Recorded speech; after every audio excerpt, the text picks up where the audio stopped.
we engage in day 2, we want you to all realize how important history is being made today. Never have anything such as this has happened on U.S. grounds. Families of loved ones whose children have been murdered by the police, standing in unity and justice. Because at the end of the day, that's what this is all about. We want justice. We want the killings of our loved ones to stop. And we want to make sure that everyone in the world don't forget them. Because as you all know, their lives mattered. And when we labored them, it was with love. And I always say I'm still a parent of 2 children. I'm just parenting from 2 dimensions.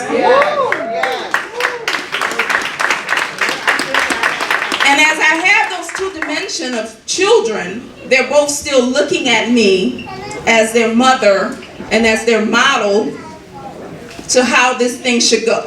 We want this conversation to be about you all, about the families, about your experience. On this panel, you have some of the best thinking across the country in their respective fields of expertise. I would say cumulatively, you have centuries of experience and expertise. They have been working on the front lines of helping to ensure that our communities are not caught in the paralysis of the worst conditions that happen to us and into our families. And so we want you to have at least half of this time to ask them questions. We're going to give them an opportunity to give us some grounding and opening statements, and maybe even another kind of round to just give us some concrete examples or expressions of some of their best work locally. But we're asking you to think a little bit about, given your context and given the struggles you still are engaging with daily, what kind of support could you imagine from organizers who are there on the ground that want to serve as a support to make sure that justice and resolution happens with your family? What would you like to see from the faith community to help make sure that our support is brought to you in ways that are respectful and helpful? What would you like to see from the legal community, lawyers and the system, to ensure that justice is done in your case? What would you like to see from the human rights community, larger organizations that are committed to human rights of all people, knowing that even in some of these spaces, black rights, black civil rights are not always respected? And what would you want from data and from technology to help amplify and catalyze your voice? How many of you know that as a people, some of our best gifts are the tools that God has blessed us already with?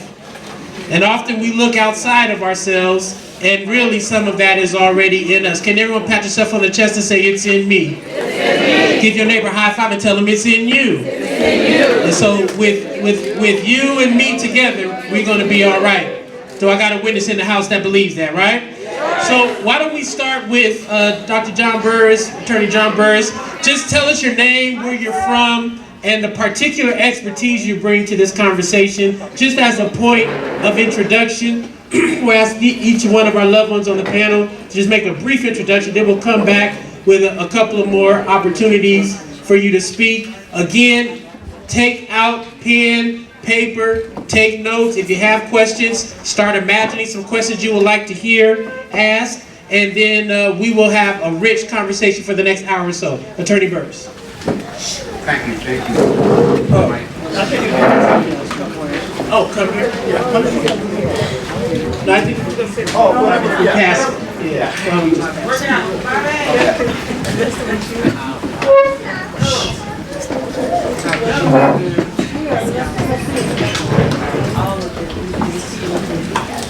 First off, I want to thank all of you for appearing. Having been involved in well over 1,000 cases in my career, I understand and appreciate the kind of pain that all of you have felt when you have lost a loved one at the hands of the police. Just a little closer, that's all. I'm just saying that I can appreciate the pain that all of you have felt. Many of you who are clients of mine and I've been involved with down through the years, and it's really good to see that beyond the case, once the case has been resolved, that you continue to understand and appreciate and bring support to other folks who are likewise have suffered the way that you have suffered. Briefly, let me just say that there's a lot as lawyers we can do, but we cannot do everything in a case. And much of what many of you have done through various associations and certainly with the help here, of CFAS, much of what you can do is really outside of litigation, because many results have occurred that have moved the social justice barometers in your individual cases has occurred as a consequence of collective actions like this. In many ways it started with the Oscar Grant case. I had many cases before then, but never had I had a group of people rally around a particular case. And what happened as a consequence of that, one, an indictment did incur, the person was prosecuted, but number two, significant reforms took place within BART itself. And number three, this organization, or the early parts of this organization were formed and is carried on. And as a consequence of that, in many other departments, mainly up in Sacramento, I had some people here from Manteca, that in Richmond, obviously in Oakland, where I'm based at, changes have occurred as a consequence of community activities. So I really think that there's real strength from the community that can make politicians respond, that can make legislators respond, that can make police respond. And so part of my real efforts here to contribute to this is I appreciate the work that can be done when the community is organized and are willing to show up, city councils, make demands, work with people who have a vested interest in moving the social agenda forward. And we're in the middle of some areas that are extremely important, that I've been involved in and continue to be involved in, and many of you should understand and appreciate, and that is the mentally impaired, and how police respond to the mentally impaired. Instead of treating them as mentally impaired people, they wind up killing them. And it is a shock. And when I see these families, and of course racial profiling, the use of deadly force, a lot of areas can be done. I also want to suggest this before I sit down. Many of you have shown up in different places, and your conduct has been such that you've caused the department to respond. We have had situations where officers have been fired, they've been terminated, I should say they've resigned, and their life has been miserable because of the protest.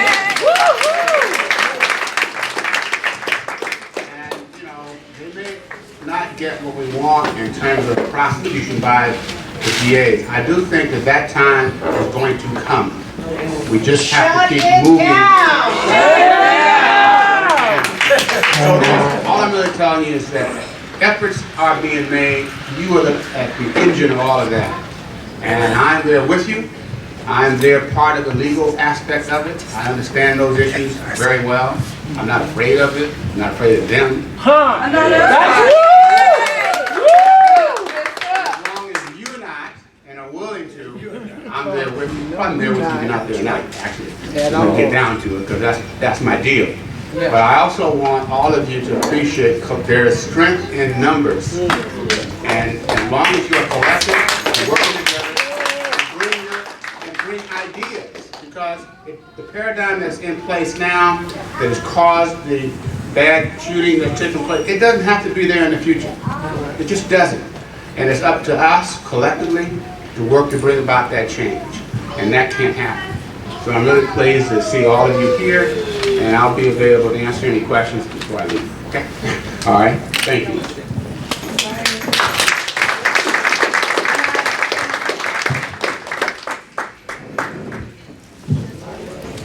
Good afternoon. My name is. Put the mic up to you. All right. Act like you singing in your love. We singing it. So, my name is Samson Yangwe, co-founder of Mapping Police Violence and the Police Scorecard. My work, the reason I got into this work, was to seek justice for incidents of police violence, and to use data as a tool to do that. Use data as a tool to push back on this narrative that we hear from police and politicians that the deaths of our community members and our family members are isolated incidents. We know they're not. We know they are part of a pattern and a practice of systemic police violence. Yes! And with data, we can demonstrate that pattern clearly, we can visualize that pattern, and we can use that pattern and those numbers to change policies, to change systems, and to hold police officers and police departments accountable. Yes! So, a couple of ways that I'm hopeful that I can be of support to you all. First, being able to collect and analyze and demonstrate with data that your cases are cases that demonstrate a pattern of violence within the police departments that have violated your family and community. Yeah. That we can do. We can do things like, for example, mapping for the 100 largest cities in the country. When we launched in 2015 with Mapping Police Violence, we could show that there were cities in this country like St. Louis where a black man is twice as likely to be killed by a police officer as the average American is to be killed by anyone, civilian or police, twice as high as the US murder rate. We could show that. We could show that 1 in 6 homicides in Oklahoma were committed by police, or 1 in 5 homicides in Phoenix last year were committed by police. And that allows us to have a different conversation with legislators who seek to dismiss or discount our stories and our lived experiences, because the numbers don't lie. We don't lie, but they'll try to dismiss us, but the numbers can push back in a powerful way against what they're trying to say. Yeah. And so what I'm hopeful is that working with you all, I can help provide some of those numbers, provide some of that research, provide some of the data to help demonstrate that those patterns exist and that they need to be addressed. The second piece is using the data to identify effective solutions. Because we can map which cities across the country have the highest rates of police violence and which cities police are not killing people in, we can understand what are the types of policies and practices and leadership and culture and organizational culture within the police department and police investments in communities versus police that result in outcomes that are far better than what we see. We can identify, for example, that police departments with policies that require officers to use de-escalation are 15% less likely to kill people than departments without them. We can identify the departments that have policies that require officers to use every available alternative available to them rather than using deadly force are 25% less likely to kill people, and we can use that research to inform legislation like AB 392 in California to change the deadly force. Moreover, armed with the data, we can now flip predictive policing on its head and predict which officers might shoot somebody next. So that's what we can do. We have the power using data, using these analytics, using the research to, in an evidence-based fashion, end police violence in the United States, and I want to be a part of each and every one of you to help make that happen.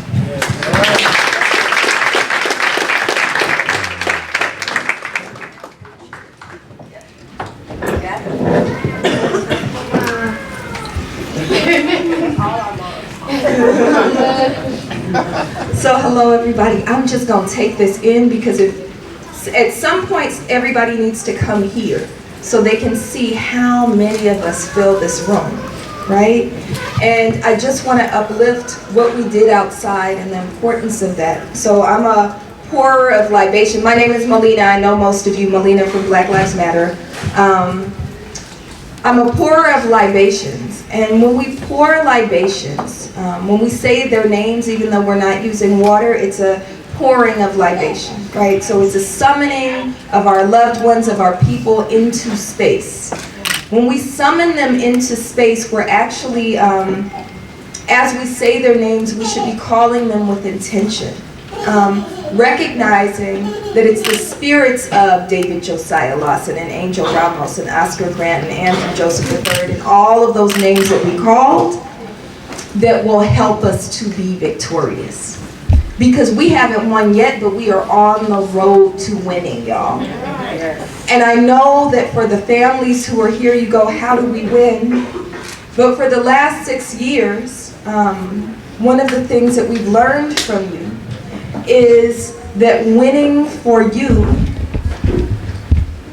means making sure that your loved one's life means something for my children, right? I have 3 children, and I know that we talked yesterday about this system being built intentionally to produce these outcomes, right? This system was built to kill our people, right? And so when we recognize that, what we need to do is think about every time we call Waukesha's name, how we can use her spiritual energy, right, to transform the system so that my daughters never are killed in police custody, right? So that your daughter is never killed in police custody. So we are calling these names into the space, praying that they use us, that they work through us, that they inhabit us, that they inhabit this movement to ensure our victory. Black people have always won because of our spiritual tools. Now, data is good, law is good, we want to use every tool available, but when we think about how we won the Haitian Revolution, when we think about how we overcame chattel slavery, when we think about the toppling of the first wave of lynching and the winning of civil rights and all of the victories that we keep winning, because the world will tell us that we losing, but we ain't losing. They set us up for death for the last 400 years, and look at this, we ain't gone. We're here, we don't die, we multiply, right?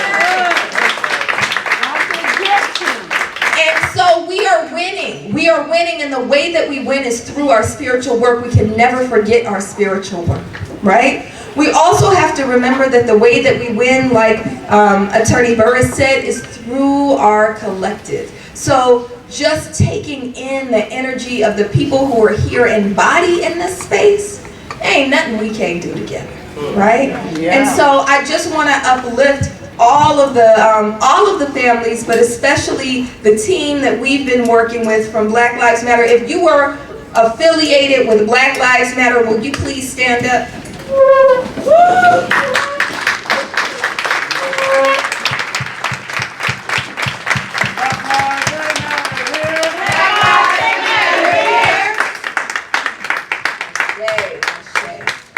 So this is work that we do as Black Lives Matter, because we also know that when we talk about the collective, we are bound together. We are bound together. So I am so thankful that I have 3 children who are alive and body, right? And I also know that every name that we called, I'm connected to, right? We're all parents or have family, right? And we're connected to people by blood, but we're also connected to each other by spirit, right? And especially African people, we're talking about research, we have the highest degree of linked faith, which means that anything that happens to Sister Charmaine, I feel, right? The psychologists talked about that. We have a degree of linked faith. It's why when somebody gets on the news talking crazy, we go, oh no. Right? What's that gonna mean for us, right? Because we're linked, right? And so there's a spiritual linkage among us. Black Lives Matter was born 6 years ago after Trayvon Martin's killer, George Zimmerman, was acquitted in that murder. And there was something in Trayvon's spirit that resonated throughout this globe, right? In Los Angeles, what that meant is an explosion in the streets. We shut it down for weeks, right?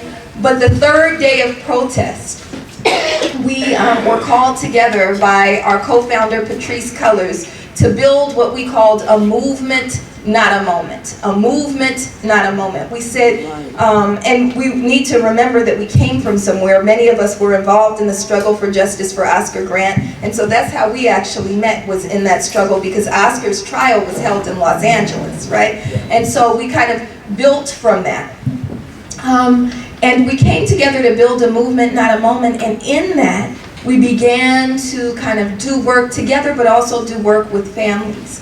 And when we talk about what piece of this we take, all of us in Black Lives Matter are just regular people. I'm just a regular mama. I got a real job. I'm not paid for this work. This is work that I do because I believe it's my sacred duty, just like not comparing myself to her at all, but all of us are called, right? Harriet Tubman believed it was her sacred duty to get us free from chattel slavery, right? Yes. Mama Ida B. Wells believed it was her sacred duty to stop lynching, right? Mama Ella Baker believed it was her sacred duty to usher in civil rights and then foster the Black Power movement, right? All of us have a calling. It's that voice that you hear, I hear it in the shower, right? It's that voice that we hear that guides us. And so this is our sacred duty. This is not our paid work. That said, we believe in doing a lot of different pieces of the work. So we do some data collection, but we can't commit ourselves completely to data collection. We do some legal support. We can't commit ourselves completely to that. We do some spiritual work. We can't commit ourselves completely to that. Every Black Lives Matter chapter moves differently, right? So in DC, they're very into healing justice, right? In Los Angeles, and what connects us all as Black Lives Matter is we believe in shutting shit down. So if we were to say what it is we do, we know the system is going to continue to operate in a way that puts targets on our backs and targets on the backs of our children unless we shut shit down. White people don't get to go have brunch somewhere quietly when they are killing Eric Rivera, right? White people don't get to go shopping at some fancy mall when they are killing Keisha Michael, right? Everywhere they think they are safe, we're going to disrupt that shit until we get free, until we get justice for our people. And so each part of this, all the work that we do, builds together a beautiful mosaic, right? If you think about, we need each other, right? And so we need attorneys who will work for justice. We need data collectors who will work for justice. And we need people that, y'all know I don't give a damn about going to jail, right? Who are willing to go to jail, who are willing to put our bodies on the line, who are willing to lift our voices, and who won't succumb to the notion that we have to, what they try to tell us is we have to be polite. We don't have to be fucking polite while you killing our folks. And so we believe in getting up, we believe in shutting shit down, and we believe in winning. And we will win, because when we fight, we win. When we fight, we win. When we fight, we win. Ashe. Ashe.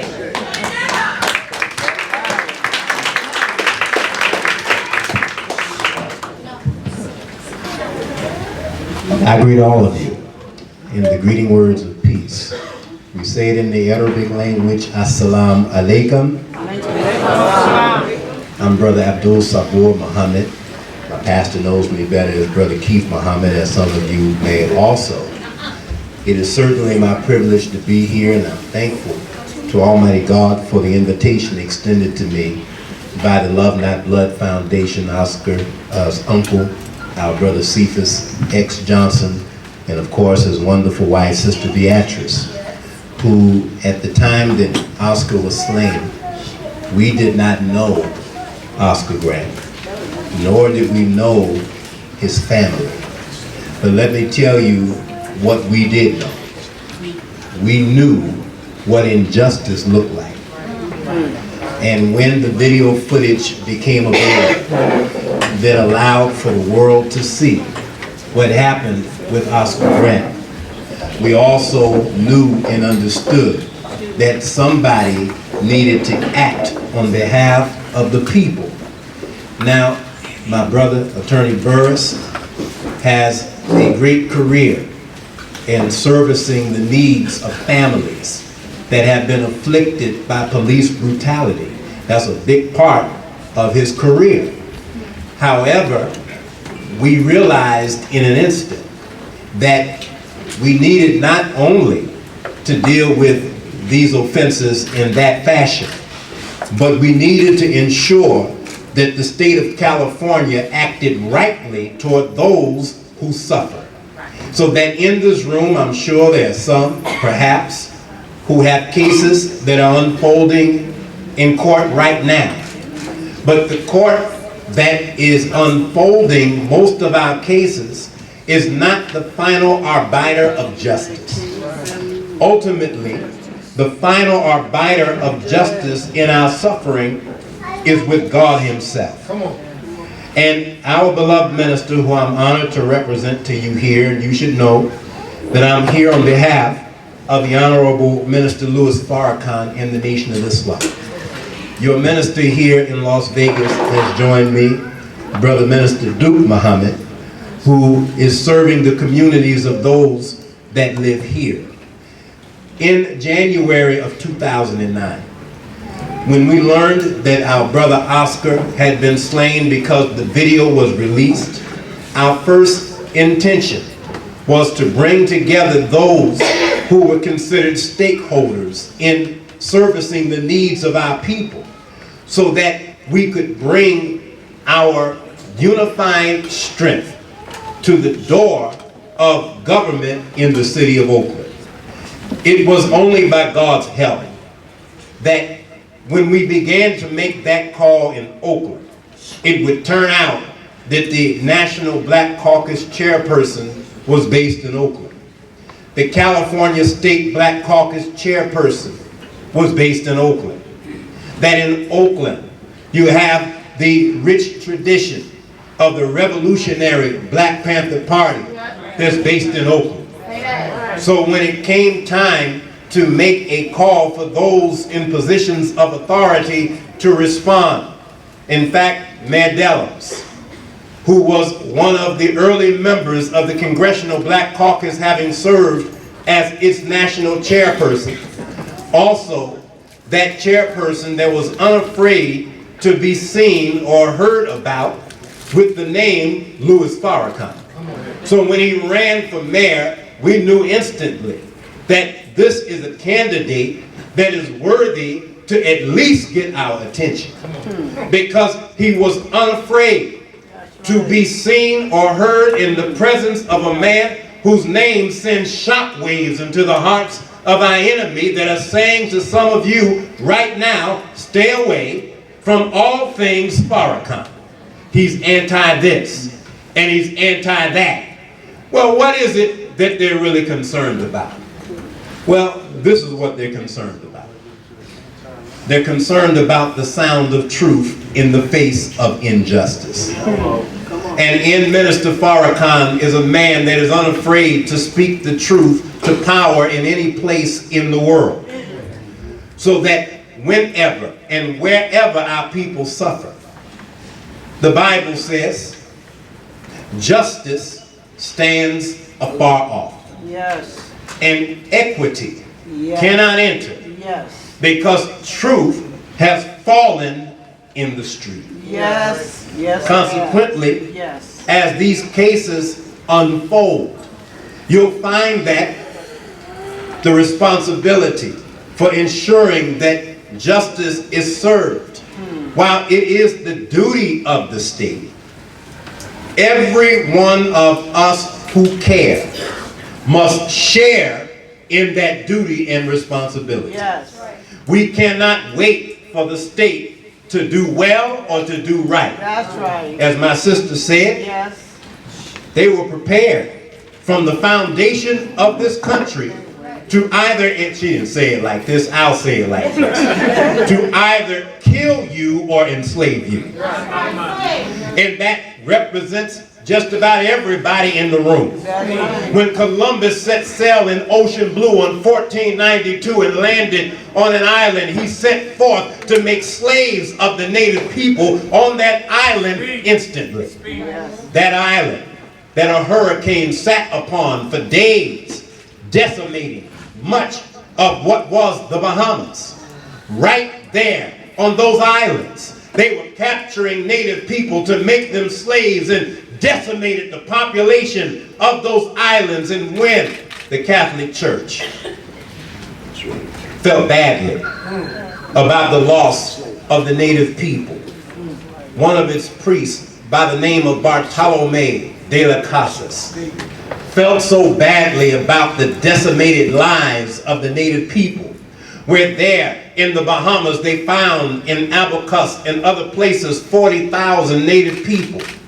A few years later, when they came back with their armies to take the land, they found that there were 11 left. That's 39,989 dead or enslaved on that little island. Well, that kind of record traveled throughout the Caribbean, which is now more than 90% black, yet that set of islands is the #3 economy in the Western Hemisphere. It's an economy produced and made very much like Vegas was made. Playgrounds for gangsters. I'm sorry, brother dude. It's gangsters' paradise. That's right. That's right. Yes. Where everybody's seeking to get something for nothing.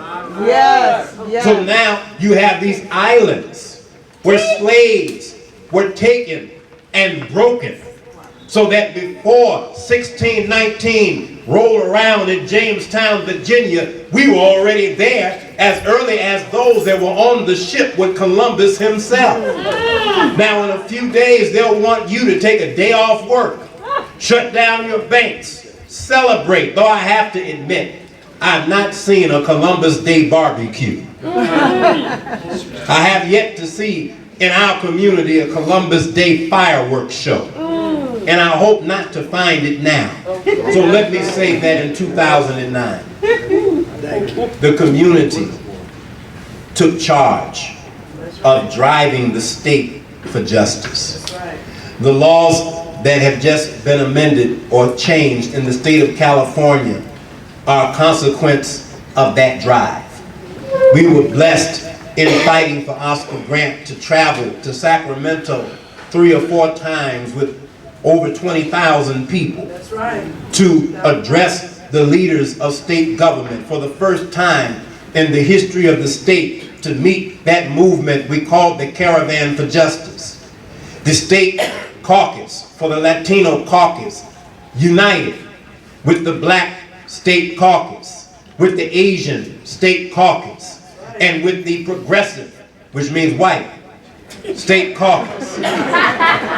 So when these laws came in for amendment of the law, they met with a groundswell of support that emerged from the unity of men like my pastor and others that decided in that moment it doesn't matter what you call your faith. I didn't know that Brother McBride was a Christian pastor. I just saw him standing there with us. So it didn't matter whether we wore a bow tie, a straight tie. We didn't know the religion, or no tie. As long as it wasn't a noose around our neck, it was cool with us. And we went out in pursuit of justice as a unified body, placing pressure on every level of government, city, county, state, and federal. Yes. So for those that have suffered from around the country, it is your responsibility, of course, to defend the lives of your loved ones. In fact, I was reading in the Holy Quran as I close. Allah says in the 17th surah, "And whoever is slain unjustly, we have indeed given to his heir authority." We have the authority. Yes, we do. By our righteous indignation. Now, we can take the fight however it should be brought. In that, if we come under physical attack, quite frankly, we will physically defend ourselves. We have that right. I was coming here today and a man was walking down the street with a gun on his hip. Well, where I come from, if they think you have a gun, you get shot. Yes. Yes. That was the allegation that Mesley made against Oscar Grant. Yes. I actually heard the man testify, attorney. He said hands are weapons, and we couldn't get his hands. So he must have a weapon. Everybody here with a hand, raise your hand. That makes you all armed and dangerous. But the greatest weapon that we bring to this fight is the weapon of our united effort. Whatever it is we think to be our differences, we have to set them to the side. Pastor and I have never sat down and argued over Jesus, Muhammad, Moses, or anybody else. We know that we're brothers. And I would dare him to say that he loves Jesus, Moses, or Muhammad more than I do. Because we're followers of the same God. And because we're followers of the same God, you see us driving toward the same justice. So family, let us now decide that our unity is far greater and more important than anything that divides us. We should play on our strengths. Our attorney has his place. Our data technician and activist has his place. My sister has a whole lot of places. Because of course black lives have always mattered. And my sister I haven't heard yet from, we should bring our strength to the table. Leave our egos in the check room. And start finding the best strategy for securing success for our people. This is what Minister Farrakhan desires of us. That we grow up, that we mature, that we plan, and that we execute our plans as a united force. Thank you for listening.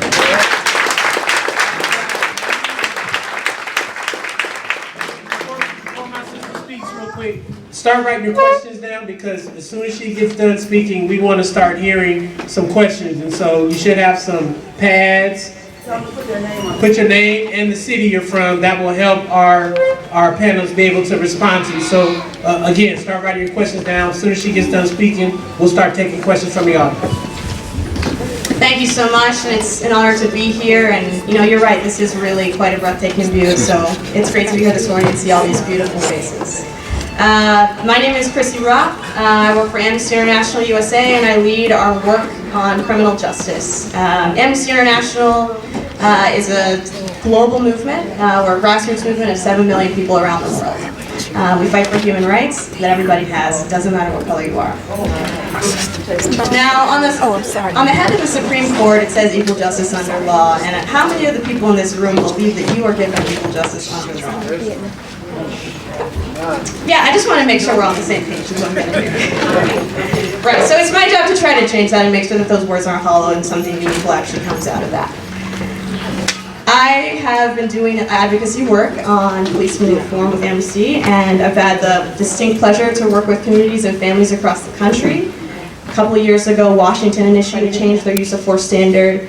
But listen, I think we need to take advantage of all of the talents around the people in this room and all the talents of the people on this panel. We shouldn't have to wait for more people to die before we're willing to get our legislators to change something. Amnesty does research, advocacy, and mobilization. I do the advocacy part of that. Like I said, Washington, a couple years ago, they passed a ballot initiative to change their use of force standard and require mandatory independent investigations. And it was through that effort that it became distinctly clear that if we're going to be doing this work to try to change any kinds of laws, we absolutely cannot do it without y'all, and y'all need to be in it. Y'all need to be yelling to us politicians. I'll be the polite one for it. You do what you need to do. And they were successful in Washington and they were successful in California because they centered on the families and they let the families lead and they took direction and the advocates followed. And they poked and prodded and they helped get what they needed. But that is, I think, what we need to think about as we move forward. All of these tools that have been laid out are important and helpful, and that's what we're going to need. We need data, we need legally, we need support, we need holy support, and I'm here to do the policy. And I just want us to also remember as we're moving forward in this community, the people in this room have a distinct commonality that is important to hold each other together. But there are also people outside of this room that we're going to need to pass these laws to.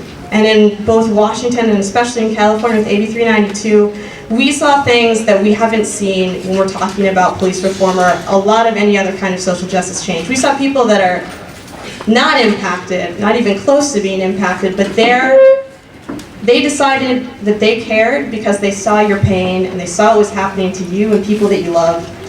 And it mattered to them that our government was killing people in all of our names.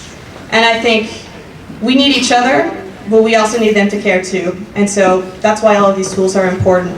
We need to make sure that everybody's included. And last week I had the pleasure of going to watch Katrina Johnson from Washington State. She's cousin Charlene Lyles.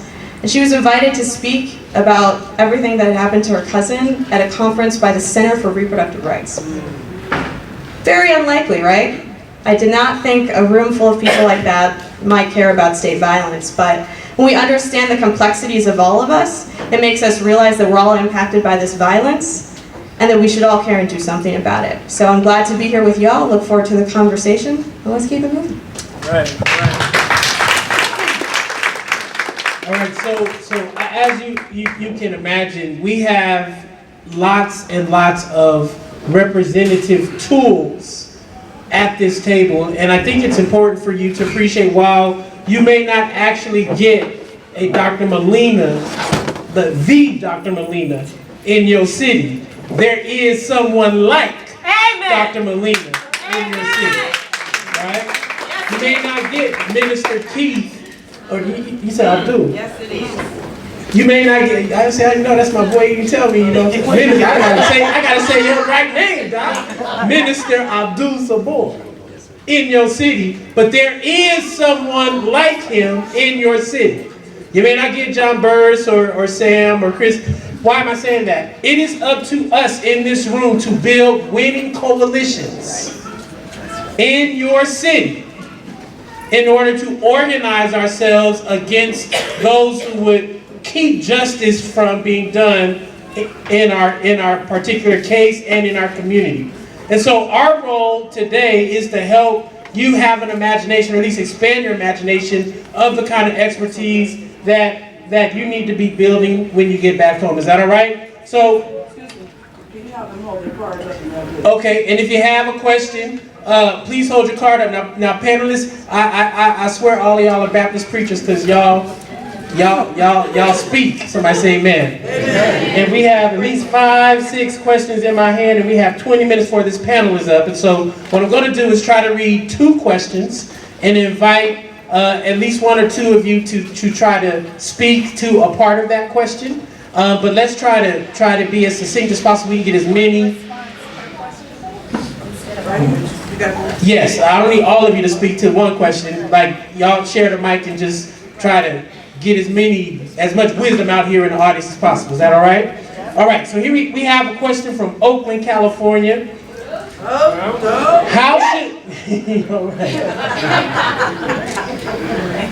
How should we address calling the police in our communities? And how do we expose crooked... Listen, one mic, somebody say amen. How should we address calling police in our communities, and how do we expose crooked cops that have been crooked for generations? That's one question. Be thinking about that. That seems to be a question about alternatives to policing and public safety that does not require us to depend on the state, right? Tawanda from Baltimore. Be more in the house. My brother Tyrone was murdered by 11 to 15 killer cops. 320 weeks, my family and friends have been fighting every week for justice. We need protection. I need protection. Women are the most unprotected in America. Black women. Yes, and of course that's a quote by our dear brother, beloved Malcolm X, right? Black women are the most unprotected here in America. So again, how do we address protection for those who are doing the resistance work? So I kind of hear actually 2 kind of questions, right? The first one is, many of us who live in some of our neighborhoods know we have a real issue around violence, safety, robberies, even domestic disputes. And when it gets out of our control, sometimes we're conditioned to call 911. What is a solution or an alternative that we can begin building that does not require us to call 911? And then the second question, I think, is about how do we ensure that black women are much more protected in general in our communities, and particularly those who are on the front lines. And so we'll pass the mic and allow a few of y'all to speak. And forgive me if I cut you off after 3 minutes, because we want to get to more questions. in the anniversary events of the Million Man March. The Honorable Minister Louis Farrakhan repeatedly called for the gathering of what he called the 10,000 fearless, who would be the men responsible, and women, for making our communities cleaner and safer places in which to live. We can lessen our calls at 911 if we increase our calls for self-love and self-respect. I want to thank the brothers and sisters here from Las Vegas that are standing around the room, because I did not anticipate the number, but they are part of that 10,000 fearless, which means that if there's crime occurring, especially violence against our people, they're trained out of love to step in, to do what they can to secure the peace. But you know, the best way to secure the peace is to teach what produces peace first. So in every community, as I was being picked up by the brothers, I think they were on lines calling, brothers, come out of the housing projects where you are, or come out of the field, we call it, where you are, and meet us here at the Doolittle Center. Now, we're not here, and even after we leave from here, I don't know their workload, their paper carriage, but they may be out trying to deliver 1,000 or so final call newspapers to neighborhoods today, because they want to touch and teach as many people as we possibly can.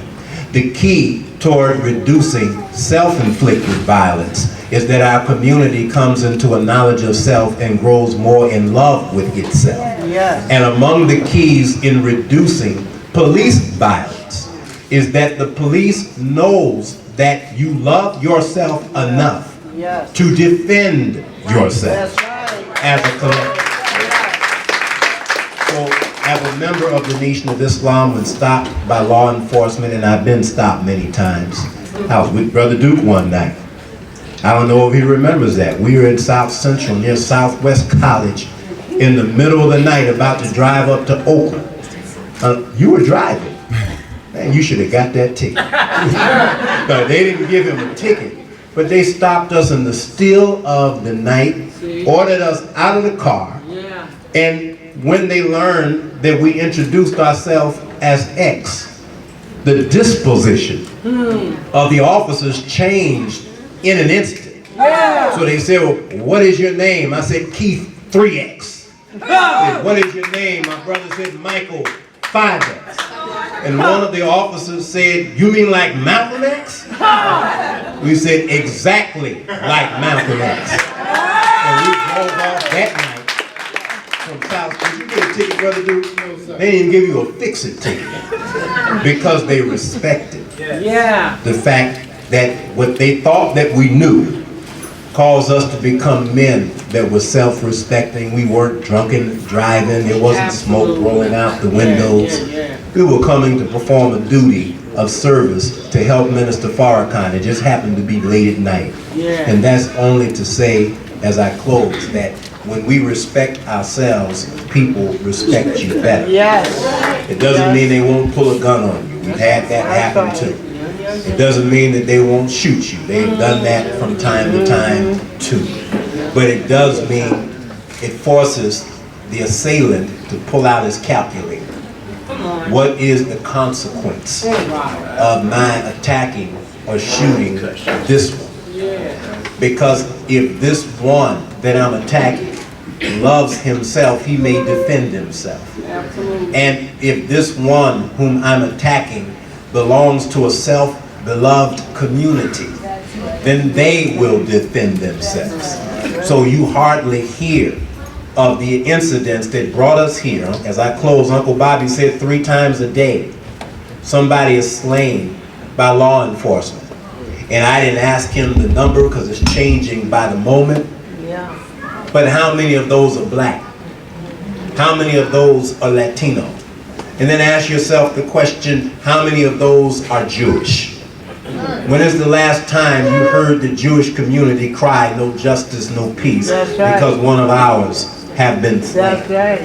You have not heard it. At all. Because when they look at that ID card and they see the family name that they may respect, then the treatment of that person is far less severe than the treatment they give you when they see a name that they do not respect. Yes. So when we respect and love ourselves enough that they know that we will organize to defend ourselves, That's right. then they'll respect us better in the Yes, street. Dr. indeed. Alina, can you just speak to the question around black women on the front lines, protection, and give any words around that? Then we have a quick question for the lawyer. Sure, just very quickly,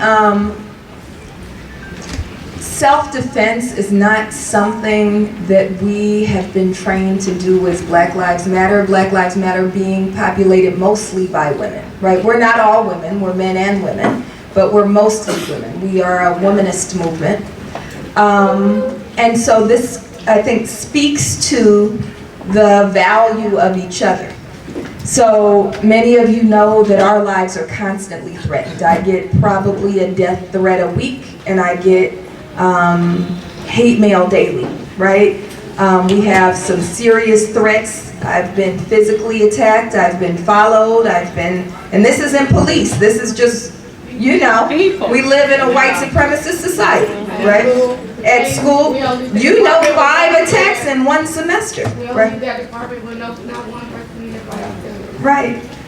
And so when we know these things are coming, rather than, we do engage in some security measures, and we have a security team, but the Nation of Islam is much better trained in security than we are. And so in Los Angeles, we call Minister Tony. And Brother Reza comes. Right, Brother Malik. And Brother Reza will come, and there'll be a crew, and they make sure that we get home safely. If something's happening on campus, I can call the Nation, and they will show up, they will escort me home and sit in front of my house, right? And so we rely on each other. So all of us, regardless of the organizational names, right, I think rely on each other. And so that's kind of where we are with that. For the gift. Clap it up for those respondents. Attorney Burris and Sam, I'm going to invite you on, and even loved ones, Sister Chris, to speak particularly to a couple of these. St. Louis, what is the first step? St. Louis in the house? Yeah. What is the first step to reopening the case of your loved one who has been shot because you believe there may be new evidence or improper or insufficient stuff done in the case before? Another question, again from St. Louis. How do we help aid legislatures to push a law to hold law enforcement to a higher standard when convicted? All right, and then I think I saw one more, but we'll start. Oh, now this is a question about why do lawyers charge so much? That may be a question for a longer day. Somebody say that. But we'll start with you, Doc, and you can take whichever one you want. But definitely opening the case, I think. Well, first off, in charging, I'm on a contingency fee basis. So if I don't win, I don't eat.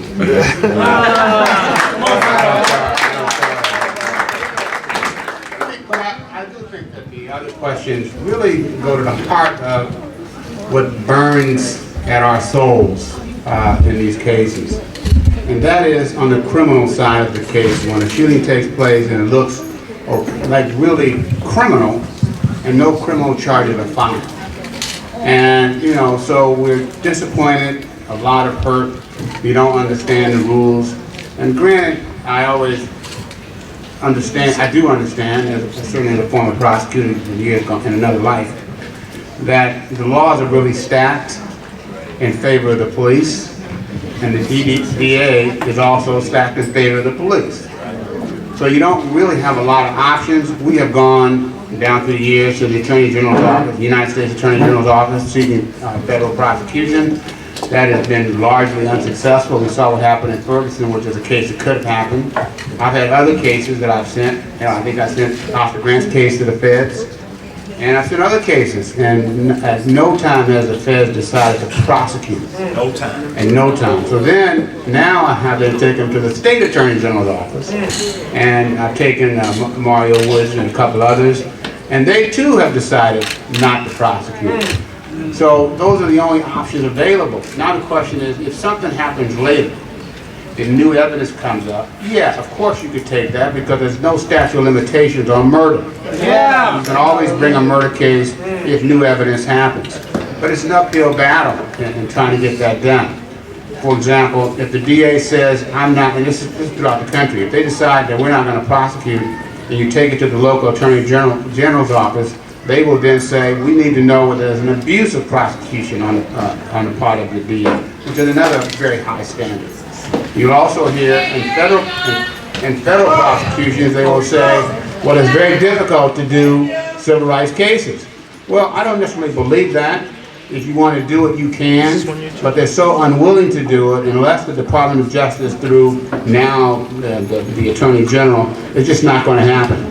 So then you have the civil side of things. And civil side has a couple components that can be significantly important. Obviously, you're talking about whether or not you can cause any type of reform to occur. That is, how do you treat the mentally impaired?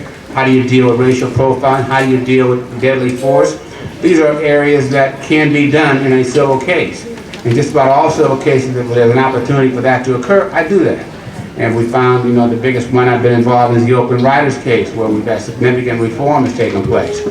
But it's not easy, and it's very, very expensive to do. And so you can't do it in every case.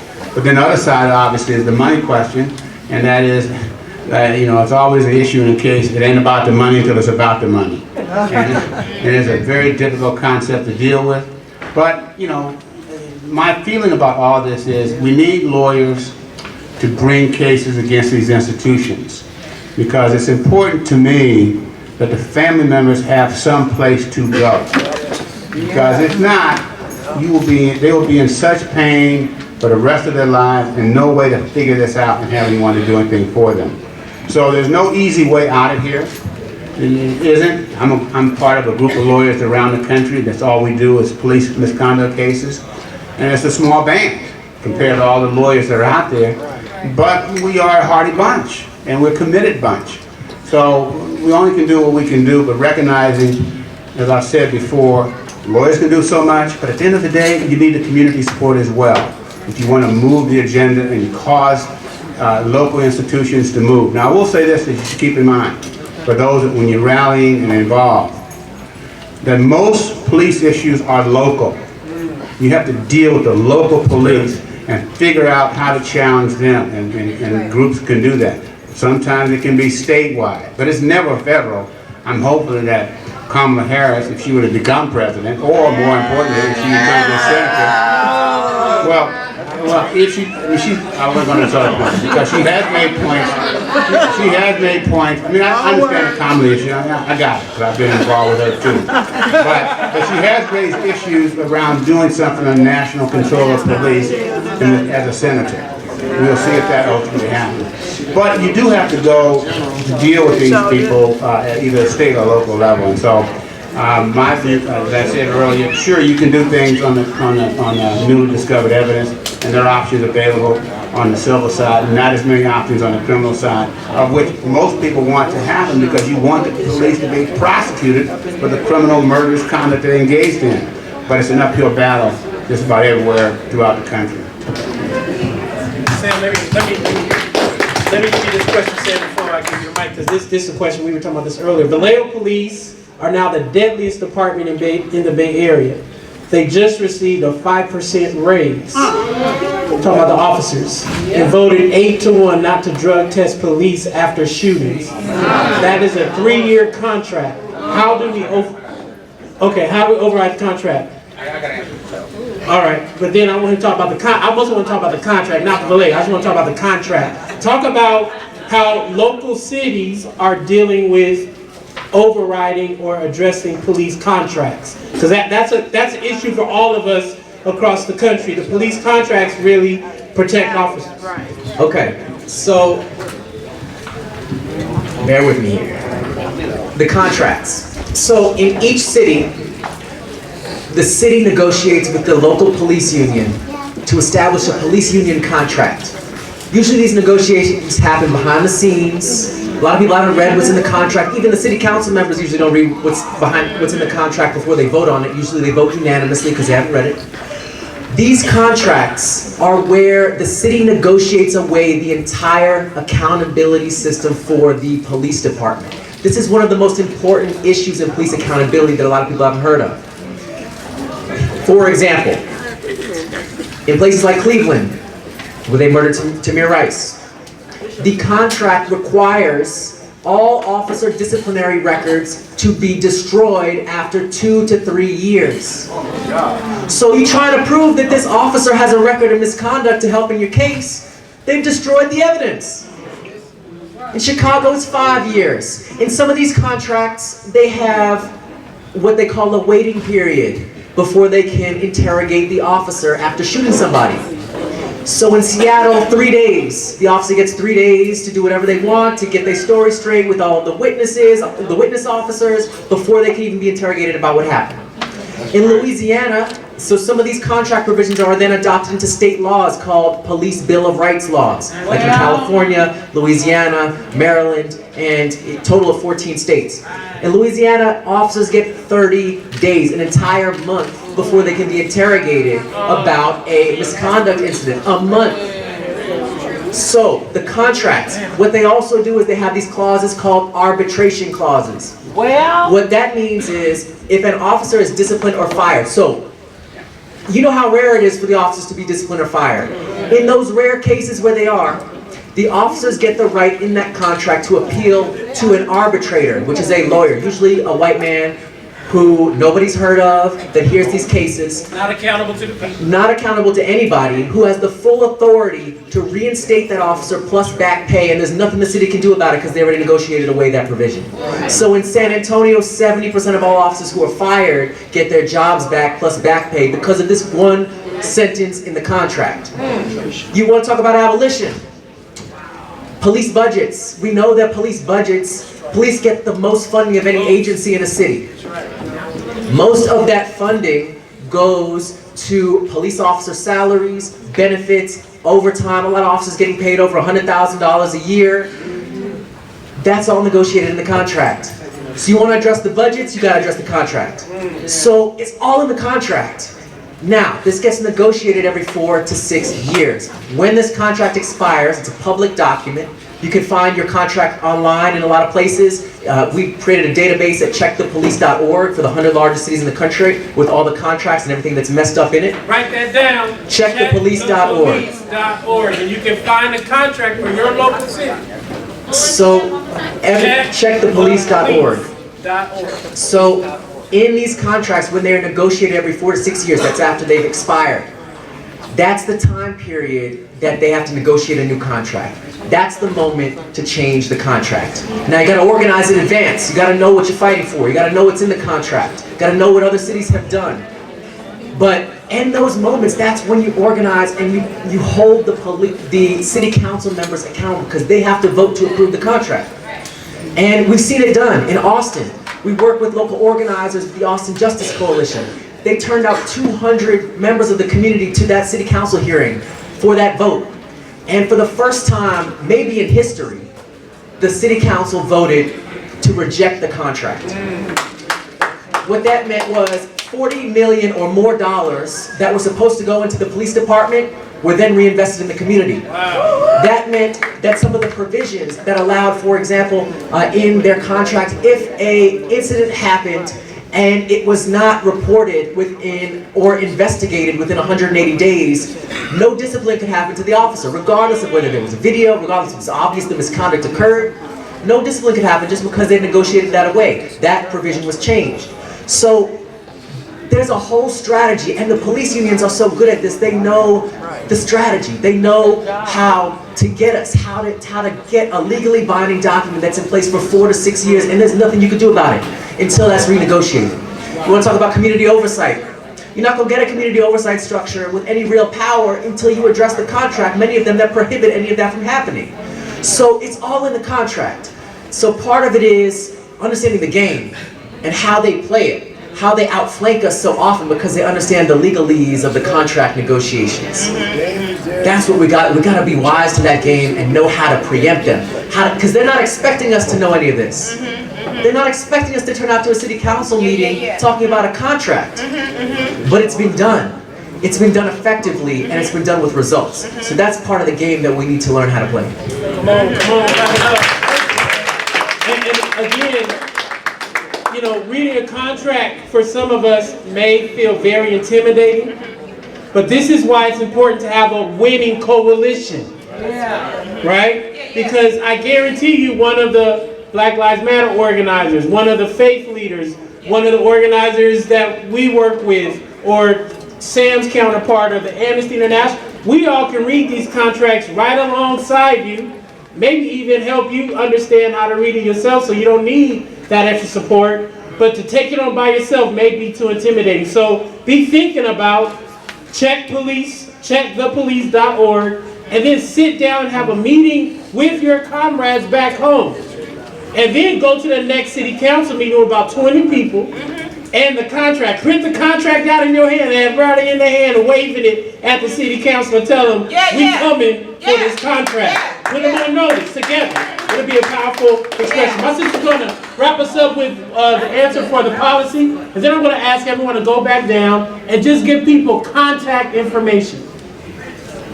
Whatever contact you want to have. It could be the website to your organization, an email, whatever you want to do. But just a way for folks to be in contact with you or someone who is your counterpart nationally. Thank you. I just wanted to quickly address the question we got from St. Louis about legislation. I know that in St. Louis y'all have a board of aldermen as well, and they have in recent years looked at police accountability, so I would love to meet this person and talk about pursuing legislative reforms. I see a hand raised, all right, come find me later. So just generally speaking, we talked about some of the reforms earlier that have moved in the states, and we need a lot more states to change that. What we're seeing now is that the strongest laws we're seeing is police can only use lethal force when necessary, and that's just not good enough. It's not good enough. We need more wins in the states, but I'm not willing to settle and wait for all the states to make the move, which is why last week we had members of Congress introduce federal legislation that asked police to not use not just lethal force, but non-lethal force as a last resort. I think that's pretty clear. It's my job to try to get the laws passed so that John can try to win these cases. You know, we want to make it really easy to say, like, this is what, you know, this law was violated, and there should be a conviction here. So come find me if y'all want to talk more about any of these legislative solutions. And the PEACE Act is the name of this federal legislation. Who's sponsoring it? It's sponsored by Congressman Ro Khanna and Congressman Lacey Clay out of Ferguson. It's got 25 co-sponsors right now and a handful of supporting organizations. So come talk to me about that because I know we need some help from you. Now tell everybody how to contact you. Oh, sure. And then we'll just go right down the line. Okay, great. Again, I'm Chrissy Roth. I'm with Amnesty International USA. You can email me at kroth@aiusa.org. Clap it up for our sister for a conference. The best way to keep pace with the information I'm sharing is to go to the official organ of the Nation of Islam, which is the Final Call newspaper. Whenever you find a brother in your city or sister distributing that paper, buy one, secure one for yourself. Don't run from it with the thought that this is not my religion. This is the last national black newspaper published weekly in the country. And my own experience as a college student who didn't know anything about religion was I picked up that paper and I love to read the local, national, and international news that affected the lives of black people. That's what drew me to reading the paper. You can get it online for free at www.finalcall.com. You can also find pages that I'm associated with across Facebook. So if you look up Justice or Else Northern California Caravan for Justice, you'll find a page there with many of the organizing activities that have come from the Northern California Nation of Islam and support networks that were born from the town hall meetings that emerged after the murder of Oscar Grant. So that's Justice or Else, Northern California Caravan for Justice, and you can always search my name in those social media sites as well. Thank you. Let's appreciate your minister. So I just wanted to add two quick things. When I talked about disruptions, I talked about disruptions of public spaces like malls and restaurants, but there's also disruptions of public spaces like your city council meetings and your police commission meetings. And it's not illegal to go to public officials' houses. So if you have public officials that are bullshitting, go to their house. All you need is 5 people. 5 people is a hella disruption. They hate it. So roll up on them. Don't let them, you know, come and assail our community and think they can go home and sleep at night. Go to their house and sing them a bedtime song, right? Chant, do some shit, write chalk on their front sidewalk, right? The second thing I just wanted to add is when we talked about calling the police, I heard all y'all saying it, don't. Do not call the police. Figure out community solutions. Don't call the police because your neighbor is playing the music too loud. Knock on the door and ask them to turn down the damn music, right? We heard our dear sister from Walnut Creek talk about she went through all of the protocols for her son and what happened, right? That's right. We have to develop community solutions. We have to have a system where our neighbors can come get our sons and daughters, right? Where our neighbors can be that support. I know firsthand, the fire chief is my friend, he's black. He told me under no circumstance, I don't care if there's people in your house with guns, do you call 911 because the police will come and kill you, right? So he gave me his cell number. If something happens, call him. He will dispatch fire for me, right? Now I'm thankful that I have that, but I also have the nation that if something happens in my community, I will call them. I also have neighbors that I know. Abolition is not just about tearing down what is, it's about building alternatives. And so that means investing in building our community. How do we stay in touch? In Black Lives Matter, if you're in Los Angeles or even if you're in California, our website is blmla.org, blmla.org. We're also on Instagram, BLM Los Angeles, and Twitter, BLMLA. There's a Sacramento chapter, Sacramento for Black Lives. So if you are up north and you need Sacramento, that's Sister Sonia right there. She's happy to help you. And then anywhere in the country, you can go to blacklivesmatter.com and it has a list of where our chapters are, and you're welcome to get in touch with us that way. Thank you. Clap it up for our dear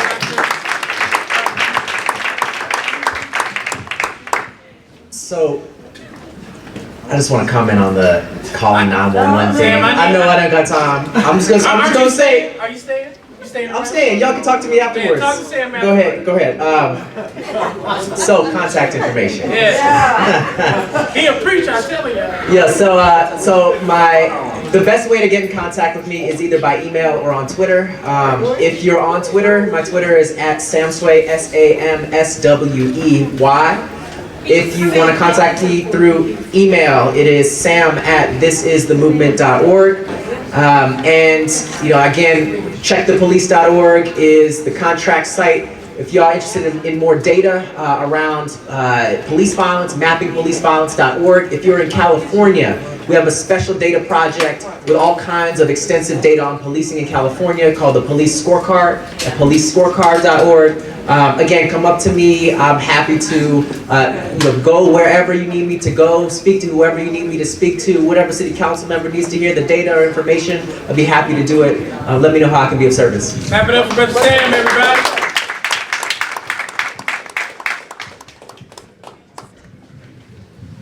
I can be reached at www.johnburrislaw.com. And, this is a perpetual war here. I don't see it ending anytime soon. All we can all do is do our part and contribute and participate and understand the lessons that have taken place in the past, not make the same mistakes, and as they say, keep it moving. Okay? Social media? Yeah. John Burris. Yeah, what you got? You on Twitter, Instagram? No.